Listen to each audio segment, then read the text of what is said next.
堵上耳朵你也听得到，除非什么？除非在真空里。这是声源，这是真空罩，用注射器连上单向阀，开始抽气。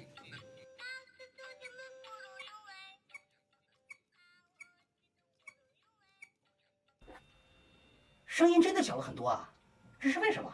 这是因为声音是一种波，必须有介质才能传播，比如空气，比如水等。越是致密的介质，声波传播的越快，损失也小；越是稀疏的介质，声波传播的越慢，损失也大。在几乎真空的环境里，声波是几乎无法传播的。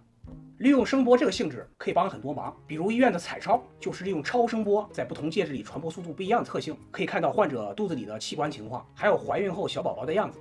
地震时，震源处会产生横向振动的 S 波和纵向压缩的 P 波，P 波速度比 S 波快很多，但是危害小很多，所以利用先到达的 P 波，就可以在危害性更大的 S 波到达前预警，利用着短短的时间差疏散人群。